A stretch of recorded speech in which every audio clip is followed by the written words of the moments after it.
নমস্কাৰ দৰ্শক ৰাইজ সকলোকে স্বাগতম জনাইছোঁ আজি এটা সংগীতময় যাত্ৰালৈ। আজি মই আপোনালোকক এনে এজন সংগীত শিল্পীৰ লগত চিনাকি কৰি দিবলৈ আহিছোঁ। তেখেতৰ দ্বৈত কণ্ঠ হিচাপে তেখেত আমাৰ নগাঁও ডিষ্ট্ৰিক্ট তথা অসমত জনবিখ্যাত এজন শিল্পী আৰু তেখেত আমাৰ শ্ৰদ্ধাৰ উজৰবৰীৰ নিবাসী শ্ৰীযুত পদুম বৰা ডাঙৰীয়া। নমস্কাৰ। নমস্কাৰ নমস্কাৰ নমস্কাৰ মই বহুতেই ভাল লাগিছে আপোনাৰ আজি বহুমূলীয়া সময় এটা আমাক দিছে, আমাৰ প্ৰগ্ৰামটোৰ কাৰণে দিছে। আৰু মই আশা কৰোঁ এই প্ৰগ্ৰামটোৰ দ্বাৰা বৰ্তমান যিসকল সংগীত সাধনাৰ লগত জড়িত নৱপ্ৰজন্ম আছে, সেই নৱপ্ৰজন্মসমূহে যাতে সংগীত ক্ষেত্ৰখনত আৰু দ্ৰুতগতিৰে আগবাঢ়িবলৈ সক্ষম হয়, তাৰ বাবে আপোনাৰ সাধনাৰ পৰা কিছু সফুৰা তেওঁলোকৰ কাৰণে বিলাম বুলি আজি আহিলোঁ। পোনপ্ৰথমে মই আপোনাক কিবা এটা প্ৰশ্ন কৰাৰ আগমুহূৰ্তত মই আপোনাৰ দ্বৈত কণ্ঠৰ যাদু আমাৰ দৰ্শক ৰাইজক অনুভৱ কৰাবলৈ আপোনাক এটা অনুৰোধ জনাইছোঁ। তোমাৰ মৰমৰ দাবী মানি এটা গীত আৰম্ভ কৰিছোঁ। হয়। পলাশৰে ৰং কোনেনো সানিলে এই মিঠা সেউজ জীৱনী জীৱনৰে ৰং পলাশে সানিলে কোমল কোমল চাৱনীত আৰু তোমাৰ বুকুখনিত পলাশৰে ৰং কোনেনো সানিলে এই মিঠা সেউজ বননিত জীৱনৰে ৰং পলাশে সানিলে কোমল কোমল চাৱনীত আৰু তোমাৰ বুকুখনিত মনে ভবা কথাটি ৰং পলাশে সানিলে কোমল কোমল চাৱনীত আৰু তোমাৰ বুকুখনিত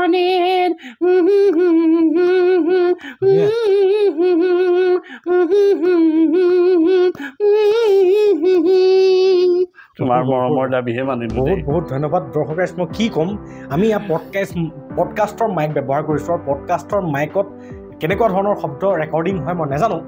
কাৰণ আমাৰ ইয়াৰ মাইকসমূহ কথা বতৰাৰ কাৰণেহে মানে নিৰ্মিত। কিন্তু মই দি কৈছোঁ, মই তেখেতৰ কাষত বহি আছোঁ আৰু তেখেতৰ কণ্ঠ যেতিয়া তেখেতে দ্বৈত কণ্ঠৰে গান গাইছে, মই অভিভূত যে এনেকুৱাও মানে প্ৰতিভা এজন পুৰুষৰ গাত থাকিব পাৰে। আচম্বিত হৈ পৰিব যদিহে তেখেতক ভাল ষ্টুডিঅ' তাত গৈ ভাল মাইকো ফোনৰ ছেটআপত তেখেতৰ এই কণ্ঠসমূহক আমি ৰেকৰ্ডিং কৰোঁ আৰু শুনিবলৈ আমি চেষ্টা কৰোঁ। সঁচাকৈ মই বহুত বহুত আজি নিজকে ধন্য অনুভৱ কৰিছোঁ আপোনাৰ এই দ্বৈত কণ্ঠৰ গীত ইমান ওচৰৰ পৰা, বিশেষকৈ কাষতে বহি শুনিবলৈ পায়। আগতেতো বহুত আঁতৰৰ পৰাহে দেখিছিলোঁ। এতিয়া মই পোনপ্ৰথমবাৰৰ বাবে আপোনাৰ পৰা জানিব বিচাৰোঁ আপোনাৰ সংগীত জগতলৈ সংগীতৰ প্ৰতি আপোনাৰ আকৃষ্টতা আপোনাৰ সৰুকালতেই জন্ম হৈছিলে, কেতিয়া জন্ম হৈছিলে সেই কথাটো মই জানিব বিচাৰোঁ। নিৰ্দিষ্ট চন তাৰিখ ক'ব নোৱাৰিম, হয়, বুৰঞ্জীত বেয়াটো হয়। তথাপিতো মই কৈ গৈছোঁ, মোৰ দেউতাই সূত্ৰধাৰ নাচিছিলে, মোৰ মায়েও বৰগীত গাইছিলে। সৰুৰে পৰা আমি আমাৰ ঘৰতে মানে তেনেকুৱা এটা পৰিৱেশ এটা মই সৰুৰে পৰা পাইছিলোঁ। সেইকাৰণে যিখন স্কুলত মই পঢ়িছিলোঁ, তুমি পাৰ হৈ আহিছা SKP নেহেৰু ME স্কুল, এইখন স্কুলত পঢ়ি থাকোঁতে এজন শিক্ষক আছিলে, তেওঁ প্ৰয়াত হৈছে, শশী শইকীয়া। তেখেতে আমাক স্কুল ছুটিৰ পিছতে গান শিকাইছিল। সেই বস্তুটো তেতিয়াৰ পৰা ধৰি ৰাখি 70 দশকৰ পৰা আজিলৈকে ধৰি ৰাখি বৰ্তমানলৈকে বস্তুটো এই গতিটো অব্যাহত মই ৰাখিছোঁ আজিলৈকে। কিন্তু তেতিয়া দিনত মানে আমি স্কুলত পঢ়ি থাকোঁতে তেতিয়া খগেন মহন্ত, অৰ্চনা মহন্তৰ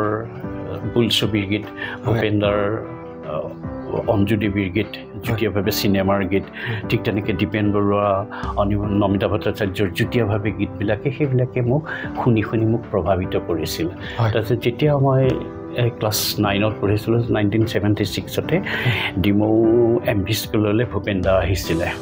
ভূপেন্দাৰ লগতে এগৰাকী মহিলা গায়িকা আহিছিলে, তেওঁ প্ৰয়াত হৈছে অনিমা ভট্টাচাৰ্য।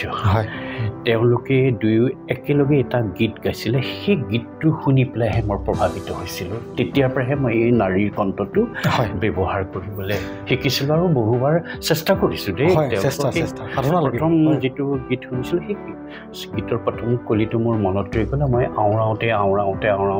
বস্তুটো মোৰ হ'বলৈ লৈছে তাৰপিছত মোৰ মায়ে অলপ ইণ্টাৰেষ্টেড হৈছে বুলি এটা এনকাৰেজমেণ্ট দিলে এনকাৰেজ কৰোঁতে তেতিয়াৰ পৰা বস্তুটো ৰাখি ল'লোঁ আৰু তাৰপিছতে এটা সময়তে হয়তো গান গাই ফুৰিলোঁ এটা সময়তে মই ডিঙিত মালা পিন্ধিলোঁ মোৰ জীৱনটো লগৰী হৈছে এগৰাকী তেওঁ মোক প্ৰেৰণা দিছে মোৰ ছোৱালীয়ে প্ৰেৰণা দিছে তেওঁলোকৰ প্ৰেৰণা বাকীখিনি দিন তেওঁলোকৰ মোৰ মা দেউতা পৃথিৱীৰ পৰা এৰাই গৈছে তেওঁলোকে মোৰ অভিভাৱক বোলে বাকীখিনি মোক যাত্ৰা পথত আগবঢ়াই লৈ গৈছে হয় আৰু এনেই হ'ব লাগে সদায় অৰ্ধাংগিনী যিগৰাকী অৰ্ধাংগিনী থাকে তেখেত যদি ছাপৰ্টত আহে গিৰিয়েকৰ আৰু সেই গিৰিয়েকক কোনো মানুহে পিছ হুহুকাব নোৱাৰে কিন্তু আজি আমাৰ সমাজত সেই তেনেকুৱা ছাপৰ্টিং ৱাইফৰ অভাৱ একচুৱেলি দৰাচলতে দেখিবলৈ পোৱা যায় গতিকে গুণীজ্ঞানী মই তেনেকুৱা লগ মোৰে দুজন পাইছোঁ তেওঁলোকে আগতেতো খুব কালচাৰ ইণ্টাৰেষ্ট বিয়া কৰাৰ পিছত তেওঁলোকৰ আৰ্ট এণ্ড কালচাৰটোত কেঞ্চাৰ হৈ গৈছিল হয় ডেফিনেটলি সঁচা কথা গতিকে আপুনি বৰ্তমান সমাজৰ যিসকল মানে ডিঙিত মালা পিন্ধিলে তেওঁলোকৰ দাম্পত্য জীৱন সুখী হ'বৰ বাবে আজি আপুনি আপোনাৰ অৰ্ধাংগিনীৰ পৰা ছাপৰ্ট পাই পেলাই যেনেকৈ অকল নগাঁও ডিষ্ট্ৰিক্টত নহয় অসমত আপোনাৰ এটা নাম অৰ্জন কৰিবলৈ সক্ষম হৈছে ইমানখিনি দৰ্শকে ইমানখিনি তেখেতৰ চাৰ্টিফিকেট আছে তেখেতৰ সম্বৰ্ধনা পত্ৰ আছে মই পৰাপক্ষত দেখাবলৈ চেষ্টা কৰিম তাৰোপৰি অন্যান্য ৰুমসমূহৰ যথেষ্ট আছে গতিকে এই কৃতিত্বসমূহ অৰ্জন কৰাৰ ক্ষেত্ৰত আপোনাৰ পৰিবাৰে আপোনাক অলৰেডি কৈছে যিখিনি ক্ৰেডিট আপুনি দিবলগীয়া আছে দিছেই আপোনাৰ পৰিবাৰে যিখিনি ছাপৰ্ট কৰিছে আপুনি বৰ্তমান আমাৰ দাম্পত্য সমাজলৈ এনেকুৱা এটা প্ৰেৰণা দিব বিচাৰে নেকি যে তেওঁলোকৰো জীৱনত তেনেকুৱা কিছুমান মানে কৃতিত্ব অৰ্জন কৰিব সক্ষম যদি সেই যিসকলে ধৰি লওক কোনোবা ল'ৰাই বিয়া কৰিছে তেওঁ যদি খুব ছবি আঁকে হয় কোনোবাই ধৰি লওক গান গায় কোনোবাই অভিনয় কৰে হয় বিয়া পতাৰ পিছত যাতে তেওঁ লাইফ পাৰ্টনাৰে যাতে তেওঁক আগুৱাই লৈ যোৱাক সহায় কৰে আকৌ যদিহে কোনোবা এজনী ছোৱালীয়ে ছবি আঁকে গান গায় ঠিক তেনেকৈ দাম্পত্য জীৱনত ল'ৰাজনে তেওঁ ছাপোৰ্ট কৰে ইজনে সিজনক ছাপোৰ্ট কৰিলে আগবাঢ়ি যোৱাত সহায় হয় আৰু যদিহে বাই চান্স বোলে অপজিট হৈ যায় যদিহে প্ৰতিৰোধ কৰে অপজিট হ'লে তেওঁলোকৰ বস্তুটো সেইখিনিতে ধ্বংস পায় আগবাঢ়িব নোৱাৰে লুপ্ত হৈ যায় ইজনে সিজনক যদি বুজি পায় তেতিয়াহ'লে আগবাঢ়ি যাব পাৰে যদিহে বুজি নাপায় তেতিয়াহ'লে দুইজনৰে আৰ্ট এণ্ড কালচাৰটো ধ্বংস হৈ যায়গৈ আগবাঢ়িব নোৱাৰে মই যিটো বুজি পালোঁ মই যিটো দেখিছোঁ হয় আপোনাৰ জীৱনজোৰা অভিজ্ঞতাই বহুত ভাল লাগিলে আপোনাৰ অভিমতসমূহ পায় আৰু এই অভিমতেৰে আমাৰ বৰ্তমান সমাজৰ দাম্পত্য জীৱনত অতিবাহিত কৰি থকা লোকসকলেও যদি ইজনে সিজনৰ পৰিপূৰক হৈ পেলাই যদি আগবাঢ়ে নিশ্চয় এটা ভাল জীৱনৰ লগতে নাম খ্যাতি অৰ্জন কৰিবলৈ সক্ষম পাৰে আৰু ইজনে সিজনৰ প্ৰতিৰোধ কৰিলে সেই সংসাৰ ধ্বংসই হ'ব বা সেই তেনেকুৱা এটা মানে ৰিলেশ্যন ধ্বংসমুখী তথা বিলুপ্ত তেওঁলোকৰ প্ৰতিভাও বিলুপ্ত হৈ যাব নহয় জানো হয় গতিকে ঠিক আছে আমি আমাৰ প্ৰাকৃতিক পৰিৱেশৰ এটা চানেকিৰে অন্যান্য প্ৰশ্নসমূহৰ উদ্ঘাটন কৰিবলৈ চেষ্টা কৰোঁ তেখেতৰ সাধনাসমূহক আমি নৱপ্ৰজন্মলৈ প্ৰেৰণা হিচাপে দিবলৈ চেষ্টা কৰিম আপোনালোকে আমাৰ লগত বৰ্তি থাকক দৰ্শক ৰাইজ এয়া চাওক সম্পূৰ্ণ এটা প্ৰাকৃতিক মানে আৰ্টিষ্ট মানুহ গতিকে তেখেতৰ পৰিৱেশটো এটা আৰ্টিষ্টিক পৰিৱেশ হয় এইখিনিতে মই আপোনাৰ পৰা জানিব বিচাৰোঁ আজিকালি দেখা যায় আমাৰ সমাজ ব্যৱস্থাত তথা আমাৰ ল'ৰা ছোৱালীবিলাকে চৰকাৰী চাকৰি এটা বুলি ক'লে একেবাৰে ইমানেই পাগল যে চৰকাৰী চাকৰিটো পালে একে বিশ্বজয় যেন কৰিব অথচ আপুনি ইমান এটা ভাল চৰকাৰী চাকৰিৰ অধিকাৰী হৈও আপুনি কলা সাধনাৰ বাবে চৰকাৰী চাকৰি ত্যাগ কৰিবলৈ কুণ্ঠাবোধ কৰা নাছিলে গতিকে আপোনাৰ মনত যে সংগীত সাধনাৰ প্ৰতি ইমান এটা উদ্যম আছিলে আপোনাৰ আত্মবিশ্বাস যে ইমান প্ৰবল আছিলে সেই আত্মবিশ্বাসক বৰ্তমান নৱপ্ৰজন্মৰ কাৰণে উজাগৰিত কৰিলে নৱপ্ৰজন্মই তেওঁলোকৰ সাধনাত তেওঁলোক দুটা খোজ আৰু আগবাঢ়ি যাব বুলি অনুভৱ কৰোঁ মানে বৰ্তমান জীৱন খুব জটিল সন্দিক্ষণো জটিল হয় মই যেতিয়া এৰিছিলোঁ তেতিয়া খুব জটিল নাছিল সেইটো এটা কথা জীৱন জটিল নাছিল সন্দিক্ষণো জটিল নাছিল মই যেতিয়া এৰিছিলোঁ আজি 30 বছৰ আগতো বৰ্তমান জীৱন জটিল সন্দিক্ষণো জটিল এতিয়া মানুহে বৃত্তিমুখী চাকৰি এটাৰ প্ৰতি আগ্ৰহী হয় কাৰণ যিহেতুকে সময় বাগৰি আহিছে সময়ৰ লগত খোজ মিলাই যাবলৈ হ'লে কিবা এটা বৃত্তিমুখী লাগে কিন্তু যিসকলে সংগীত সাধনা কৰে একান্তপতীয়াকৈ তেওঁলোকে যদি অকল এই বৃত্তিটোতে জড়িত হৈ থাকে তেতিয়াহ'লে ইটো চাকৰি বৃত্তি মুখামুখি আগ্ৰহী নহ'লেও হয় জেনেৰেলি যদিহে এটা বৃত্তিকে তেওঁ একাগ্ৰতা বহুতেই প্ৰবল হ'ব লাগিব তেতিয়া এটা বৃত্তিতে তেওঁলোকে জীৱন মধুৰ কৰিব পাৰে আৰু জীৱনটোক মজবুত কৰিব পাৰে বহুত ধুনীয়া কথা চাওক নৱপ্ৰজন্মসকলক মই ক'ব বিচাৰিছোঁ আৰু অভিভাৱকসকলকো ক'ব বিচাৰিছোঁ আপোনালোকৰ সন্তানটোৱে যদি কোনোবা এটা ক্ষেত্ৰত কোনোবা এটা সাধনাত যদি একাগ্ৰ চিত্তেৰে সেই সাধনাত ব্ৰতী হৈছে তেন্তে আপোনালোকে উৎসাহিত কৰক অকল চাকৰি কৰিলে কেইজন মানুহে চিনি পাব কিন্তু জুবিন গাৰ্গে আজি সেই কলা সাধনা অৰ্থাৎ সংগীত সাধনাৰ দ্বাৰা গোটেই অসম তথা ভাৰতবৰ্ষত নিজৰ এটা চাপ থৈ যাবৰ কাৰণে সক্ষম হৈ আছে আৰু যিটো অলৰেডি তেনেকুৱা এটা চাপ আমাৰ ডক্টৰ ভূপেন হাজৰিকা ডাঙৰীয়া অলৰেডি আমাৰ খুৰাই ভূপেন হাজৰিকা ডাঙৰীয়াৰ গীতটো গাই শুনাইছে আপোনালোকক অলৰেডি আমাৰ ভূপেন হাজৰিকা ডাঙৰীয়া অকল মানে আমাৰ ভাৰততে নহয় পৃথিৱীত তেখেতৰ চাপ থৈ গৈছে আৰু তেখেতে যদি কোনোবা এটা তেনেকুৱা চৰকাৰী চাকৰি বা কোনোবা এটা প্ৰাইভেট কোম্পানীৰে যদি চাকৰি কৰিলেহেঁতেন হয়তো আজি ভূপেন হাজৰিকা কোন নাম অস্তিত্ব নাথাকিলেহেঁতেন গতিকে সেই কথাটো উদ্যম যিটো তেখেতৰ উদ্যম কথা ক'লে বিশেষকৈতো অভিভাৱক সমাজকো কৈছোঁ আৰু লগতে নৱ শিল্পীসকল যিসকলে সাধনা কৰিবলৈ তোমালোকে চেষ্টা কৰি আছা সেই সাধনাসমূহক তোমালোকে আগবঢ়াই নহয় জানো মই ভুল হৈছে নেকি বাৰু এইটোৱে এইখিনিতে মই এটা বৰ মানে ব্যতিক্ৰমী আৰু বহুতে কাৰ্যকাৰী কথা আপোনাৰ পৰা জানিব বিচাৰোঁ আমাৰ মাজতে বহু ভাল ভাল শিল্পী আছে আমাৰ এই মাটিতো সেই গুণাগুণ আছে যি গুণাগুণৰ দ্বাৰা এটা বিশ্ব দৰবাৰত নিজকে প্ৰতিষ্ঠা কৰিব পৰাৰ সামৰ্থ্যৱান এজন শিল্পীৰ উদ্ভৱ হ'ব পাৰে গতিকে মই আপোনাৰ পৰা এটা কথা জানিব বিচাৰোঁ যে আমাৰ কিছুমান প্ৰতিভা সুপ্ত হিচাপে আছে শুই আছে কোনোবাই গান বহুতেই ধুনীয়া গায় কিন্তু সি মানুহৰ আগত গাবলৈ লাজ কৰে বা সমাজৰ আগত গাবলৈ লাজ কৰে ডিউ টু ক্ৰিটিচিজম আমাৰ সমাজখনে মানুহক জেনেৰেলি ক্ৰিটিচাইজ কৰি দিয়ে এই জুবিন গাৰ্গৰ ভাত মাৰিবলৈতো জন্ম লৈছে সেই তেনেকুৱা কিছুমান নিগেটিভিটিয়ে আমাৰ কিছুমান শিল্পীক সুপ্ত কৰি ৰাখে গতিকে সেই সুপ্ত শিল্পীসকলক আপুনি এনেকুৱা এটা উদ্যম প্ৰদান কৰক যিটো উদ্যমৰ দ্বাৰা তেওঁলোকে কাকো কেয়াৰ নকৰি পেলাই নিজৰ জীৱন বাটত নিজৰ সাধনাত যাতে ব্ৰতী হৈ পেলাই জীৱনত আগবাঢ়িব পাৰে এইখিনিতে আপুনি মই এই কথাটো এইকাৰণে সুধিছোঁ কাৰণ আপুনিও যেতিয়া সাধনা কৰিছিলে নিশ্চয় আপোনাকো কোনোবা তেনেকুৱা নিগেটিভিটি কমেণ্ট দিয়া মানুহ নিশ্চয় আছিলে আৰু সেইটো আমাৰ প্ৰতিখন সমাজতে বিৰাজমান গতিকে আপুনি কেনেকৈ সেই নিগেটিভিটি নেওচি গৈছিলে সেই নেওচি আজি আপুনি অসম তথা আমাৰ নগাঁও ডিষ্ট্ৰিক্ট তথা অসমত যেনেকৈ আপুনি নিজৰ নামটো প্ৰসাৰ কৰাৰ ক্ষেত্ৰত আপুনি সক্ষম হৈছে সেই তেনেকুৱাকৈ যাতে আমাৰ নৱপ্ৰজন্ম সক্ষম হয় মানে এইখিনিতে কোনোবাই যদি কিবা ছবি আঁকে মই আগতে কৈছোঁ ছবি আঁকে কোনোবাই গান গায় কোনোবাই অভিনয় কৰে নিজৰ বাটত যাবলৈ দিয়ে কোনোবাই তোমাৰ অভিনয় দেখি কোনোবাৰ গান শুনি পেলাই কোনোবাই যদি ক্ৰিটিচাইজ কৰিছে বা উপলুঙা কৰিছে তুমি সেইটোক উপলুঙা বুলি নাভাবিবা তেওঁলোকৰ মৰম বুলিহে ভাবিবা ধুনীয়া কথা বুজি পাইছা কোনোবাই উপলুঙা কৰে সেই উপলুঙাটো তোমাৰ আশীৰ্বাদ বুলি ধৰি ল'বা আৰু সেই আশীৰ্বাদটোক উপলুঙাটোক আশীৰ্বাদ বুলি লৈ পেলাই তুমি আগুৱাই গৈ থাকিবা আনৰ কথাক আওকাণ কৰিব যাতে নালাগে তেতিয়া তুমি নিজৰ বাটত মজবুত হ'বগৈ পাৰিবা আৰু নিজৰ লাইনত থিয় হ'ব পাৰিবা হয় বহুত ধুনীয়া কথা দৰ্শক ৰাইজ আৰু নৱপ্ৰজন্ম তোমালোককো ক'ব বিচাৰোঁ যে সেইজোপা গছলৈহে পৰমঠি যায় যিজোপা ফল আছে নহয় জানো গতিকে আজি তুমি কিবা এটা তোমাক যদি কোনোবাই ক্ৰিটিচাইজ কৰিছে তোমাৰ এইকাৰণেই ক্ৰিটিচাইজ কৰিছে কাৰণ তুমি এটা সময়ত আজি শালিকা হৈ উৰি আছা তুমি সেই সাধনাত ব্ৰতী হৈ থাকিলে এদিন চিলনিৰ দৰে উৰিব পাৰিবা আৰু তোমাক যোনে ক্ৰিটিচাইজ কৰিছে সিহঁতে সেই শালিকাই হৈ আছে জীৱনভৰ আৰু শালিকাই হৈ থাকিব গোটেই জীৱন কোনো ধৰণে সিহঁতে উচি উৰাণ উৰিব নোৱাৰে দৰ্শক ৰাইজ নানান ৰঙীন বিৰিখৰ মাজত এটা নতুন প্ৰশ্নলৈ আকৌ আহিছোঁ খুৰাৰ লগত খুৰা মই জানিব বিচাৰোঁ যিহেতু আপুনি এজন এতিয়া বৰ্তমান সুপ্ৰসিদ্ধ শিল্পী হিচাপে গোটেই নগাঁও জিলা তথা অসমত যিহেতু আপুনি প্ৰসিদ্ধ এজন শিল্পী গতিকে আপোনাৰ এই গুণসমূহক অকল আমাৰ গুণ থাকিলে নহয় গুণসমূহক প্ৰসাৰো কৰিব আমি পাৰিব লাগিব গতিকে আপুনি এই আপোনাৰ গুণসমূহক প্ৰসাৰ কৰিবৰ বাবে আপোনাৰ যিমানসমূহ আপোনাৰ অভিজ্ঞতা আপুনি আজিলৈকে সঞ্চয় কৰিলে আপোনাৰ ওচৰলৈ নতুন শিকাৰুসকল যদি আহে তেওঁলোকক আপুনি কেনেধৰণে সেই গুণসমূহক প্ৰদান কৰিব আপোনাৰ খচকঠীয়া কেনেকৈ আমাৰ সমাজত বিতৰণ কৰিব সেই তেনেকুৱা কিবা পৰিকল্পনা ভৱিষ্যতলৈ কৰিছে নেকি মানে পৰিকল্পনা নতুন যিসকলে গাবলৈ শিকে তেওঁলোকে পহিলাতে ক্লাছিকেলটো জানি ল'ব লাগিব তাৰপিছতে মহান মহান যিসকল শিল্পী আছে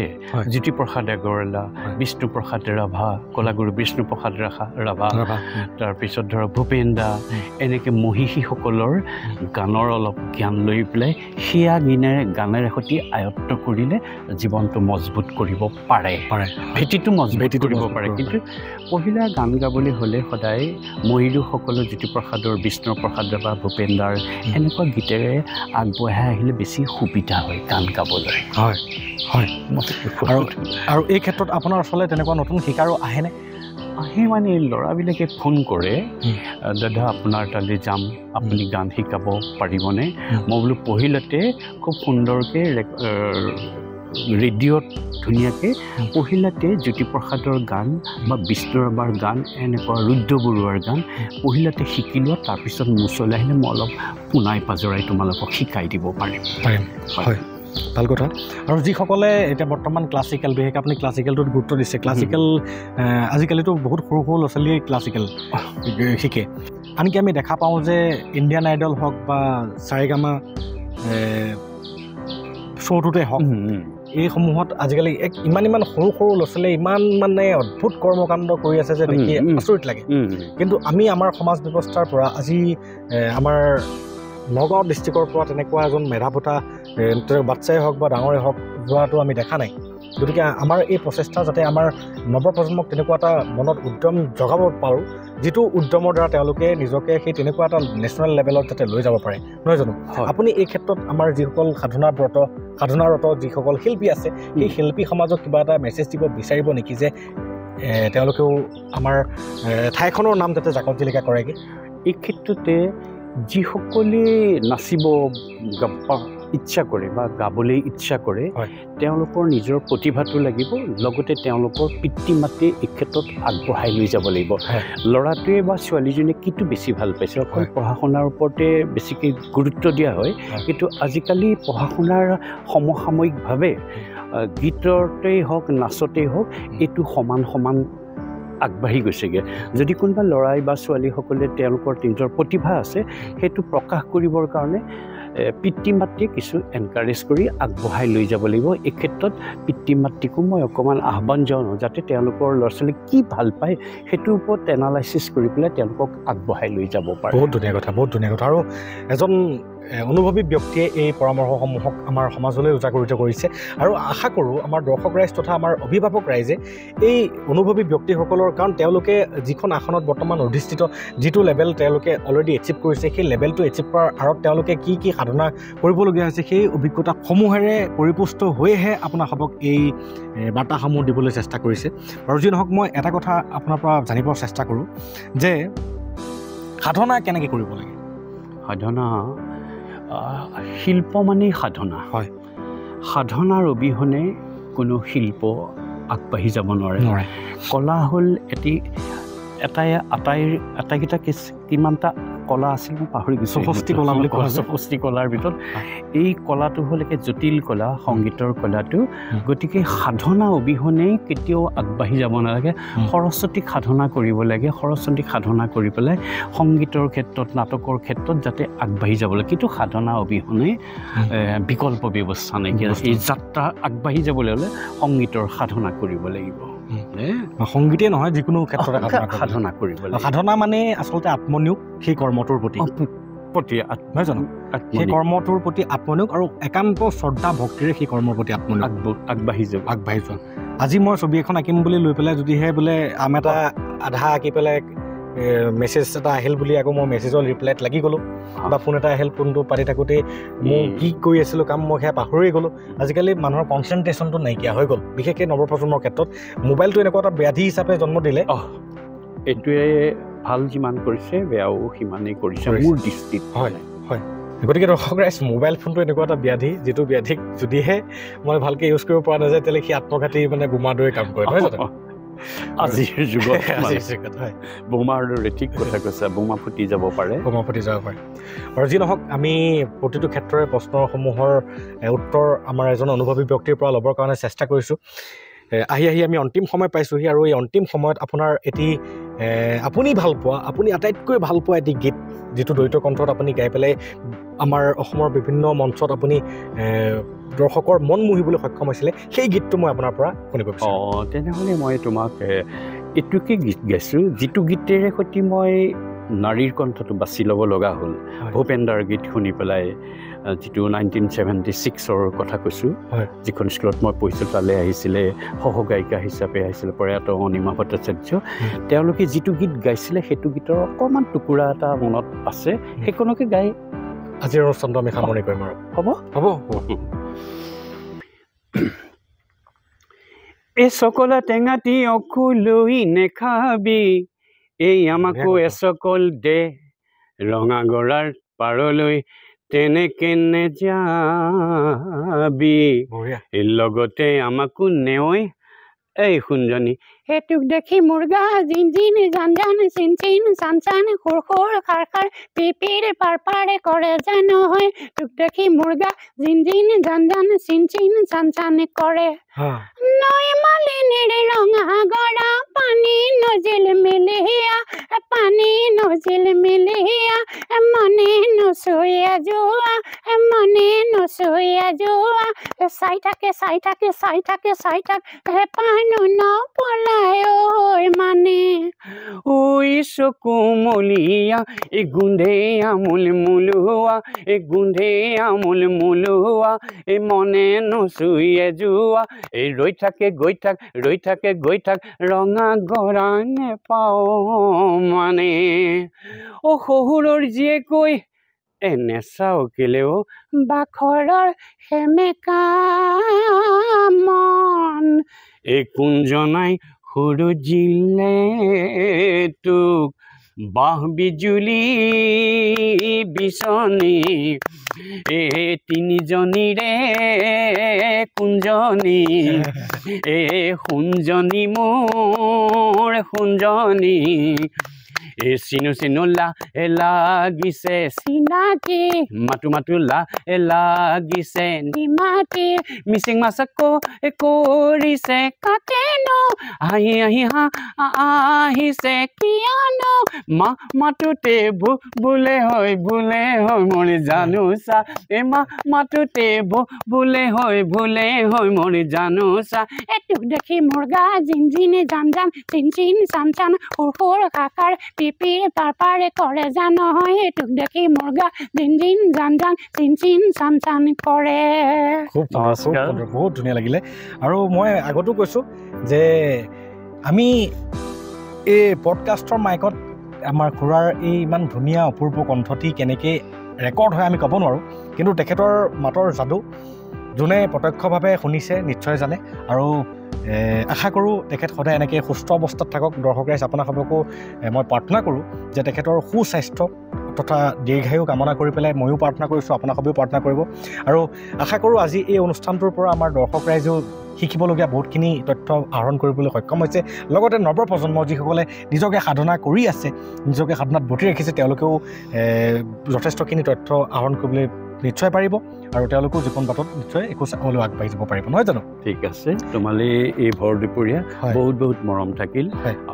তোমাৰ এই চেনেলটো সকলোৱে যাতে আৱৰি লয় হয় হয় বহুত ধন্যবাদ গতিকে আজিৰ আমাৰ অনুষ্ঠানটোৰ পৰা সকলোৰে পৰা বিদায় লৈছোঁ খুৰা নমস্কাৰ